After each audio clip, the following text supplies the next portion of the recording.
Hi, I'm Dr. Saira. And I'm Texas Peck. And today we're going to do something a little different.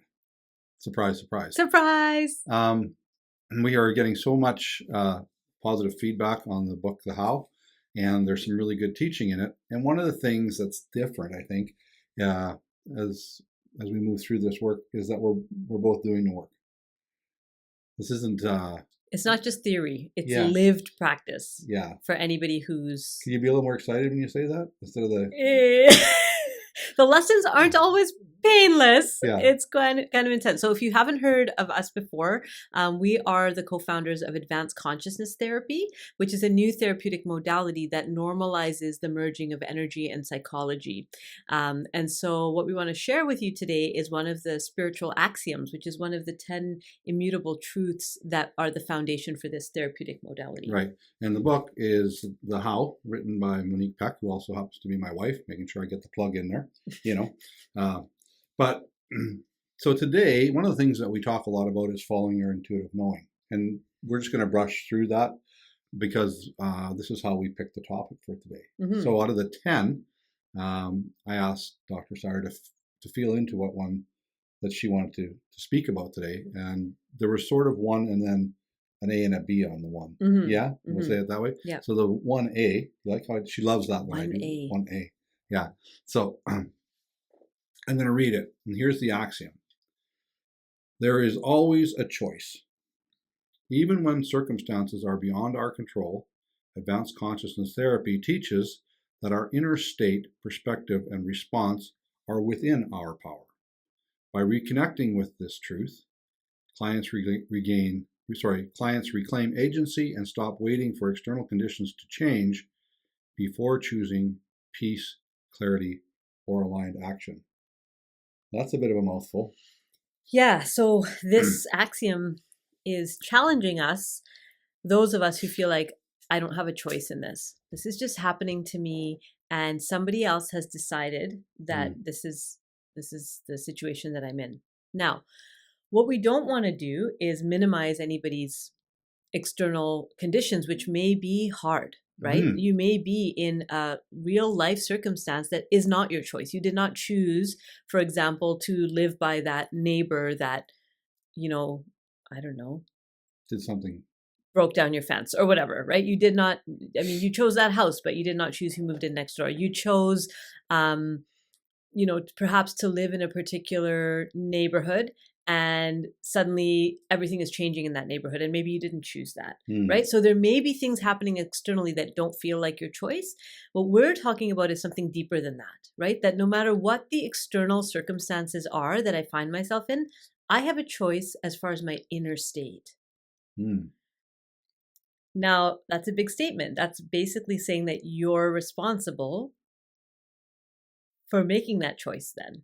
Yeah, that's and when I work with people, that deeper truth is sometimes the hardest thing. Mm-hmm. We kind of get past that one, and I don't know about your experience, but if we can blame somebody else, what we forget is that we're giving away our power to make a different choice. Right. It's okay. Let's give you an example. Okay. So my sister has triplet 3-year-olds. At the recording of this video, they are 3 years old. 3 3-year-olds. That's a lot. It's a couple handfuls. Mm-hmm. It's like 3 handfuls. And one of the things I've noticed being their auntie is that they're very, very responsive to their environment. So if they get the snack they want, they light up. If they don't get the snack they want, there's a meltdown, right? If they, anything, you can think of anything. Anybody who's been around children knows that up to a certain age, really, they're very, very responsive and reactive to their external environment. For sure. The hope is that we grow out of that. The hope is that by the age of, there's this threshold, what Monique calls in the book, the age of significance. Agency. The age of agency? Don't look at me. Significant, okay, I have to look it up now. Okay. So in the book, Monique talks about the threshold of agency and the significance of age 12 to 13. Mm-hmm. So that's the age where we start getting more choice around our internal responses. Mm-hmm. We're not as activated by the external environment. as up until that age. And part of that is because of the brain development that happens at that age, right? So the part of the brain that can self-regulate is much more online by the age of 12, 13. Okay. But one of the problems is that sometimes we've had some stuff that's impacted how we view the world before we hit that age of age. Oh, most of us have. Right? Yeah. So now we have the choice to believe some of those old patterns or to not. Right. Right. Yeah.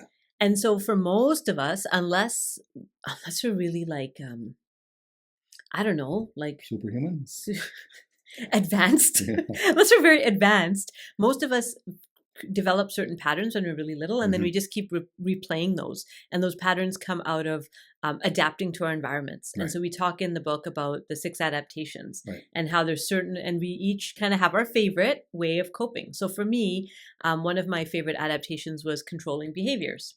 Hard to believe. So I just said hard to believe. I didn't say anything else. Tongue in cheek. Hard to believe.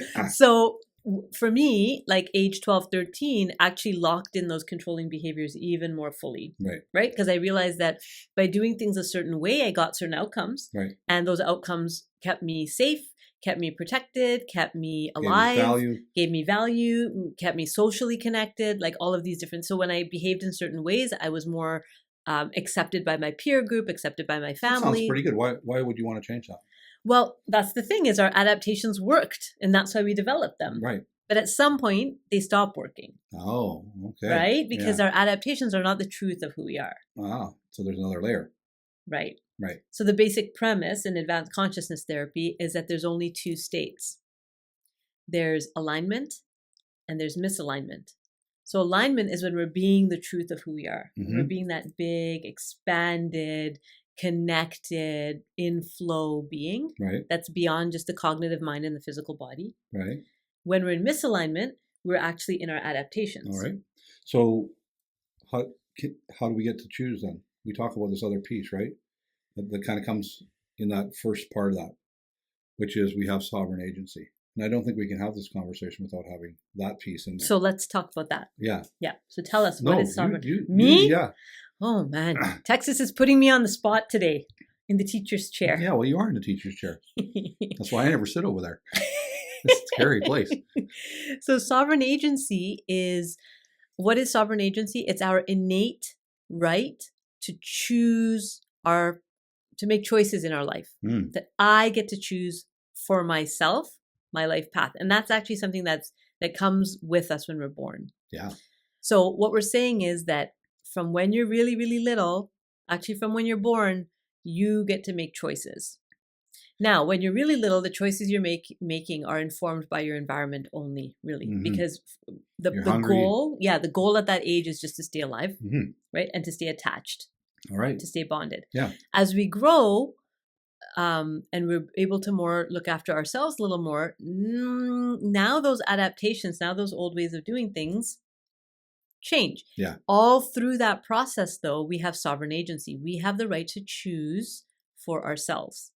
Now, that is not something that's supported by the culture that you and I live in, Texas. No, not at all. In fact, it's eroded, not supported. Right. Everywhere you look, somebody is trying to take that away from you. To give you a rule or something to follow or something external that if you just do this, you'll feel better. Right. And I guess we have that because that appeals to the egoic mind, which really likes a set of rules to follow. Right, because it keeps us safe. Right. Because the egoic mind or the cognitive mind is connected to the social mammal, right? The mammal that's just trying to stay alive. Yeah. Which is what we're arguing, actually not the truth of who we are. Right. It's a piece of who we are, but it's not all of who we are. Right. And what we're really trying to do is help people remember who they actually are in a bigger way. Now, this axiom is going to be very... I didn't pick it, by the way. It's going to rub you the wrong way if you listen to it from a contracted state. That's the tricky part. This is actually something that one of the practitioners and I were talking about last week, about can we actually teach these axioms when people are in a contracted state? Can I say something to that? Yes. You can't. But you can be. So this is and this is the conversation that her and I had, right? So when you and I were working together, when I was your client back in the early days, back in the early days, back before, long time ago, back before sunshine. Anyway, you presented some of these truths to me while I was in a contracted state, in the moment. But something about it, it was like, and you would say either it's true or it's not. Right. Either you have choice or you don't. Right. Either it's true or it's not. And it created this dissonance in me, this what we call in psychology cognitive dissonance, where I had two different thoughts at the same time. Oh, yeah. Right? So one thought was, oh, I really want that to be true. I really want it to be true that I have choice. Right.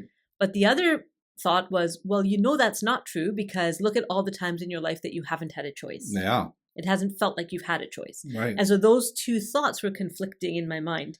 But you bringing the axiom up created that and in me. And we talk about, as that was being brought up, the potential for what this could do. Right. Like if it were true that. Yeah, that piece, right? If it were true that you always have a choice, what might be different in your life? And why wouldn't you choose that? Like there's often a supporting story that keeps us in the contraction. Right. Can you give an example of that? Yeah. So let's say somebody. So I'll give you the big one. Mm-hmm. Somebody's wronged you, and they did something very bad. They actually did in real life. It actually happened. Not in your mind. Somebody, and you and we talk about that.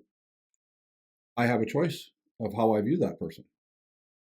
Well, we know that if we're angry or in a contracted state, when I think about that person, if that's where it pulls me.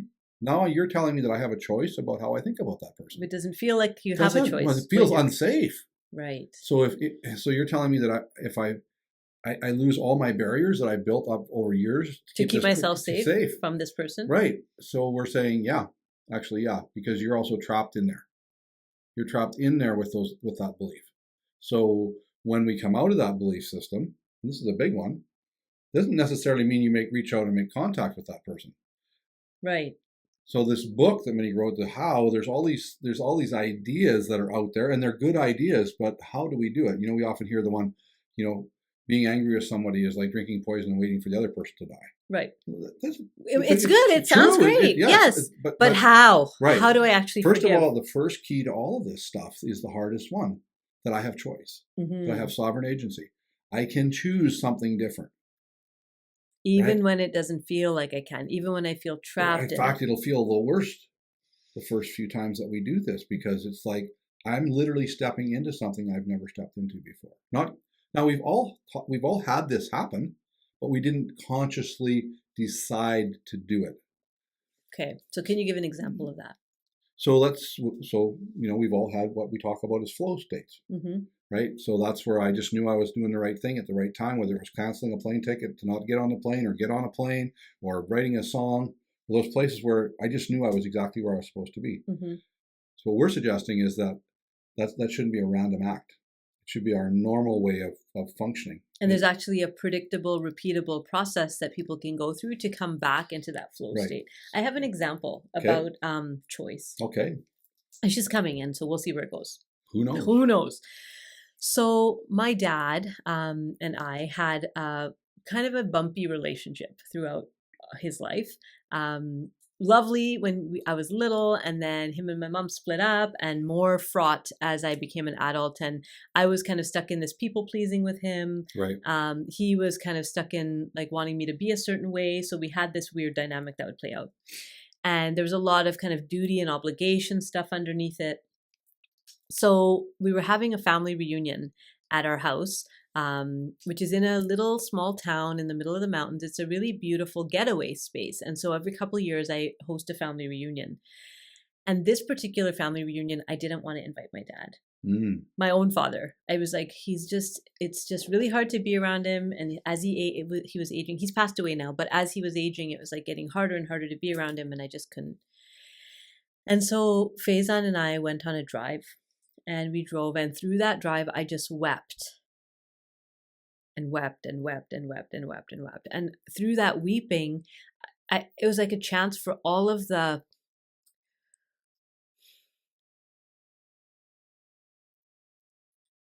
disappointment, the expectations, the failed moments, the missed moments between us to just come out, right? And just, I was just kind of crying it all out, and I was talking, and I was like kind of raging and crying. And after that, something came that was out, not me, right? And it was like this deep peacefulness and this deep calm. And what I realized was that, well, he's just a really old man who's really alone, and we don't know how much time he's got left.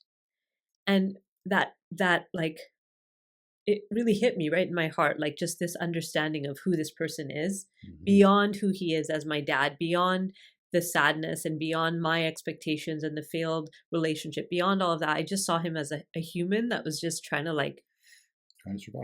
survive, trying to make his way. Right. And it was such a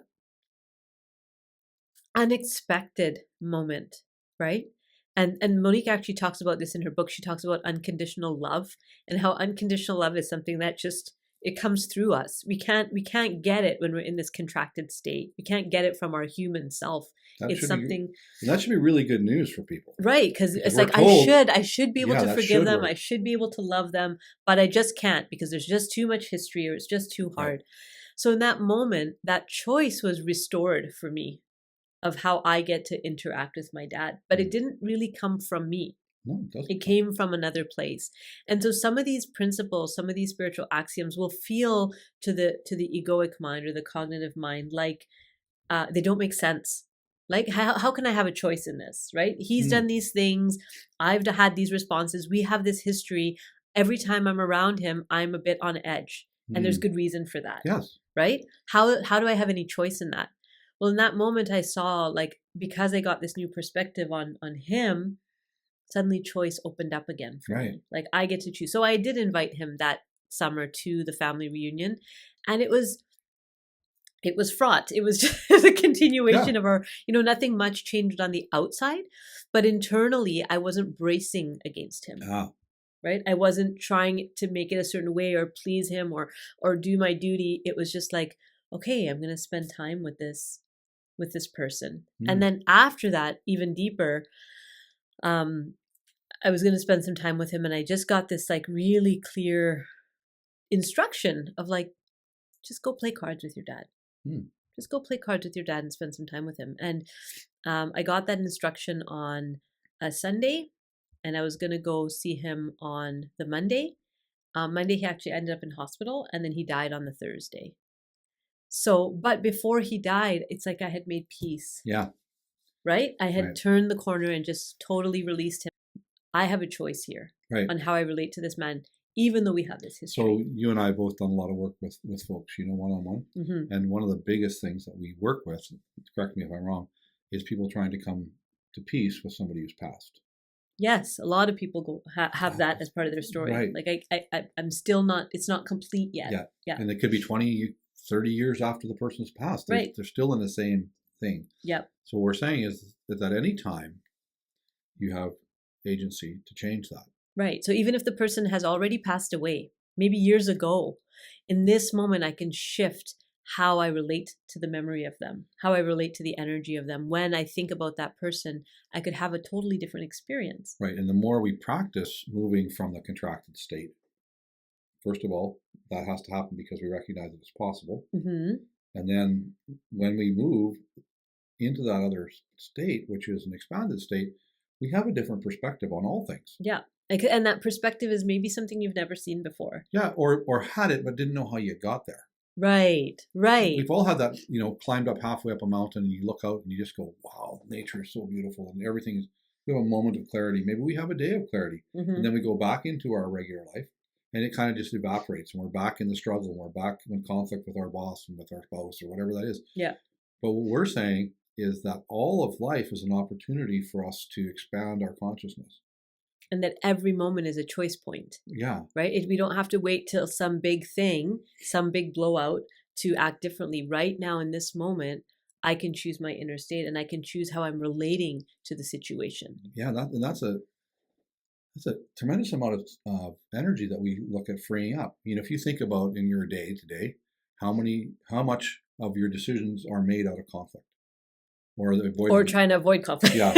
I'm like, or the other side of that. Whether it's the driver next to you that's pissing you off, whether it's the boss that you're coming into who doesn't see your value, all of those things, you think, man, if I had choice, what would I choose to? How would I choose to respond in this moment? Right. How would I choose to be in this moment? Right. And once we choose how we're being, then what to do flows naturally from that. Right. Right. Many of us go to I have to do this thing. I'm going to choose to do this thing, but I'm doing it from a contracted place. So my being isn't quite steady, and then those outcomes don't really. Right. And we see this a lot as this idea of spirituality and consciousness comes more into the fore.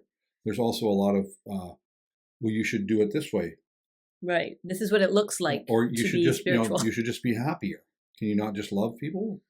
I want to do that, but how? But how? So if I'm contracted, I have no ability to do that. Right.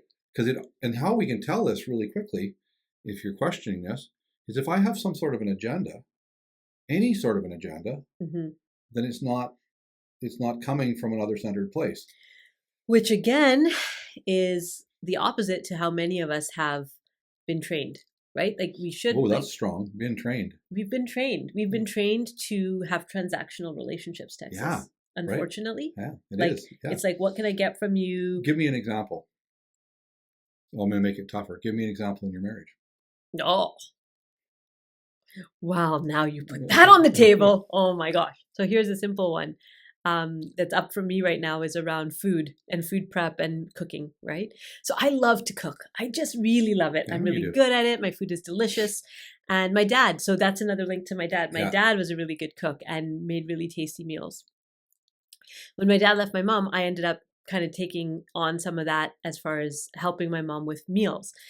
And so in my marriage, there's been this kind of like push against meals and cooking, right? Like you're an adult, you should be able to cook for yourself, do your thing, right?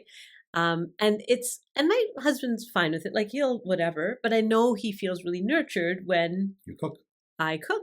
Yeah. And he has a dynamic with his mom where she was very nurturing through food. So it's, we're kind of all playing out our things.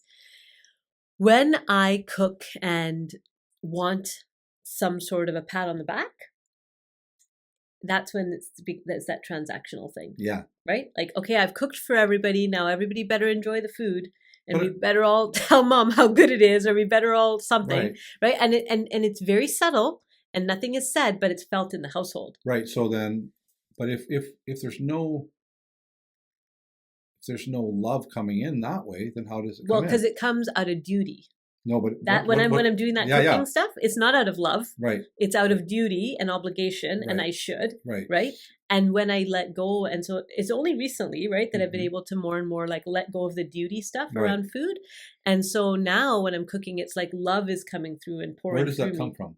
Beyond me. Right. It comes from what we would call the unified field of consciousness, right? It comes from the all that isness. It comes from a spiritual place, a non-physical, And it's a non-transactional place. It's not, right, because nothing's being asked of me. I'm just allowing love to come through as I cook. And my kids are feeling a difference in the food. Yeah, you've noticed a huge difference, right? Right. And I actually want to cook for my family. I'm not feeling like it's a chore or a burden. So it's weird. It's hard to. But it's really strange that what it is that you actually wanted was there all the time. You just had to let it go. Right, because the love, I was looking from my kids or my husband for that love. Right. That response, like, I've done this thing now. Love me. And first of all, that's not their job. Right. Second of all, even if they did that, it would never be enough. Right. Because human love is not actually what we're longing for. What we're longing for is a much bigger love that fills us in a way that human love actually never can. Right. I know I just said a big thing there. Yeah, you did. So then, because it can sound ungrounded. Okay. So how do we make it less ungrounded? By action. So these concepts that we're talking about, the concepts that are talked about in the how, concepts that we teach in advanced consciousness therapy cannot be learned only in the mind. They have to be applied. They have to be embodied. Right? So you're back to your first statement when we were talking about how can we teach this? But we're not really teaching. Yeah, we're just helping you remember stuff. That's a big difference. That you already know. Right? That's a big difference. And our job as advanced consciousness therapists or people who teach advanced consciousness therapy is to help people to not need anything from their client. Right. Right. So you don't need your client to get better, or you don't need your client. Well, you don't see them as broken to start with. And clients coming in to work with an advanced consciousness therapist, a practitioner, are learning these principles, and there's sometimes some pushback, right? Yes, as they say, okay, what do you mean I have choice? What do you mean there's always a choice? Because it doesn't feel like there's a choice when I'm interacting with my fill in the blank, situation, life circumstance. But there is. But there is. And the more we practice it, the more grounded it becomes. Because it's not just an idea, that it's actually practice. When we're talking, sometimes the choice is one that we didn't want to have. Oh, what do you mean by that? Well, going back to about 12 years ago when we moved to Salmon Arm, like that whole thing that came up behind that. I'm not going to get into the whole story, but tell the story. Tell some of the stories. Texas is such a good storyteller. We were in a position that it was time for us to move from 2 provinces away back here, and both my wife and I knew that, but it didn't go the way we had planned. The real estate market fell apart, and we still knew we were supposed to go. And we ended up in a pretty close financial situation by the time we got here, much closer than I had ever thought it would ever get to. Down to the wire. Down to the wire. But we knew, without a doubt, that we were supposed to be here, right? Most people that I talked to, not most people, everybody except Monique, I think, thought we were completely crazy for what we had done. Because it didn't make any sense. Right. You already have a successful business. You already have these other things happening. Why would you do this? Right. Why would you leave everything and go to this other place? Well, I wasn't leaving everything. I was trying to find anything. Right? Because what I had created out of contraction. Right. And what I was moving to was this. I just didn't know it yet. Well, and I wonder, there may be listeners out there that are listening to this thinking, oh shit, when I look at my life, how much of my life have I built out of contraction? And that's scary. And it's fucking scary, because it's like suddenly what's real? Right. What's actually real? And are we brave enough to ask those questions? The hard questions. Really hard questions. Like I talk to a lot of folks, as I know you do, about, critical places in their relationship or places where they are. And they say, well, I just don't have a choice. Right. I mean, I hear that a lot. Right. And you're going, well, you actually do. You just don't like the 2 choices you have. Right. And whatever your choice of action, before that choice of action is the choice of being, the choice of inner state before you take an action. Yes, absolutely. Right? Yeah. So that's kind of, now there was another spiritual axiom that I feel like it's supposed to be read now. And I'm going to put my glasses back on. Yes, and I will find it for you. Now that we've said all this to you, and this is dear listener, here's one thing that we know to be true: you are accountable for what you know. This is a sticky one for folks. Awareness brings responsibility.